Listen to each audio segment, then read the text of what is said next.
who spent more than 35 years teaching people his tips. He's now collated them all into a book, Magic Beans, The Untold Story. He joins us now from Wellington. Terrence Bull, welcome. Good morning. Well, thanks for having us on. Yeah, no, great to have you here. Can I ask you a few quick fire questions that I always have from people, friends of mine who are in business?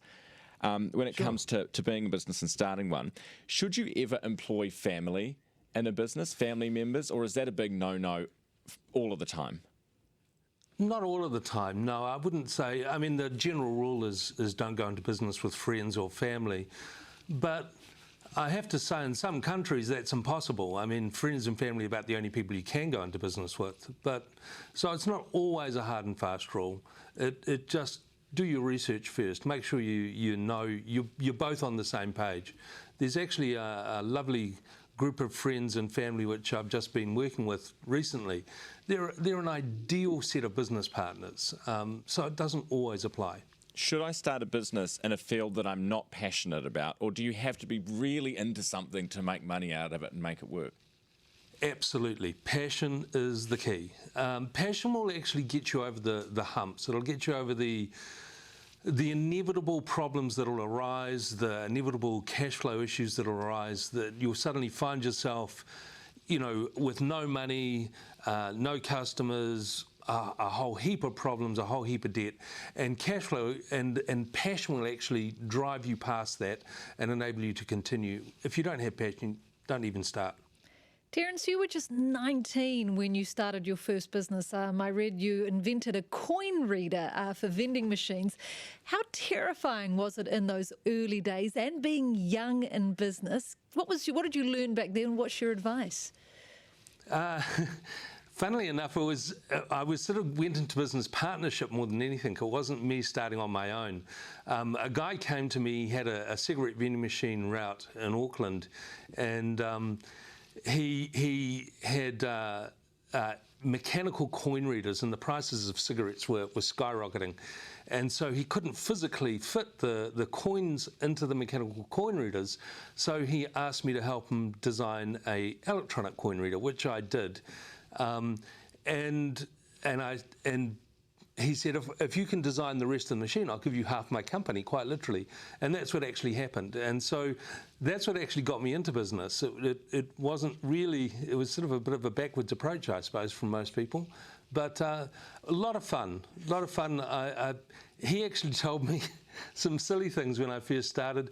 He said, if you want to learn what it's like being self-employed, take a holiday for 3 months and then get into business. So I don't know if that's the best advice, I have to say. I think about McDonald's and I think about that movie where the bloke was selling hamburgers and he was going under, and it wasn't until he realised that he was actually a real estate business and not a hamburger business that he started to actually make a lot of money. Is that, obviously not everything's McDonald's, but is that actually a common scenario with businesses? They just don't realise what actual business they're in? Absolutely. Look, the key issue here is most people don't understand that they're not building a job, they're building a business. Or they're not trying to sell a product, they're building a business. Or they're not trying to sell a service, they're building a business. And there's a massive difference. If you come out of a job and you want to continue to do that job but under your own steam as a self-employed person, what you end up doing is you build a job, not a business. And your problem there is you don't run the business runs you. And if you don't get your planning right in the beginning and you don't understand what it is you're building, I think Zig Ziglar said it perfectly. He said, if you aim for nothing, you're sure to hit it every time. And Roosevelt said, if you fail to plan, then you're planning to fail. So a lot of people just fail in their planning process in the beginning because they don't know what they're aiming for. They don't actually have a blueprint for business. It's like a builder building a house, but starting with no blueprint. I mean, if you employed a builder and you said, just build me a house, and I think you'd both be very disappointed about what the end result would be. And not knowing what a business looks like, not having that blueprint to begin with is really critical. And in here, I actually outline exactly what a blueprint, very, very, very simple blueprint for a business is, which gives you the foundations for knowing where you're going, what you're doing, and how you're going to get there. I mean, that's the critical issue. If you don't know what you're building, how are you going to build it? I love that you have Magic Beans as the title, Terrence, but does that mean, based on having a blueprint, does that mean anyone can be a business owner, or are some people simply better as employees?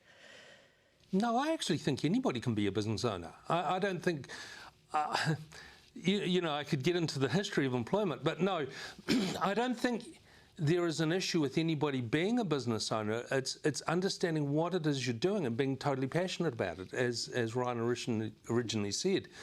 Getting that passion right is key. All right, Terrence, thank you. It's great to see you've got the book there with you.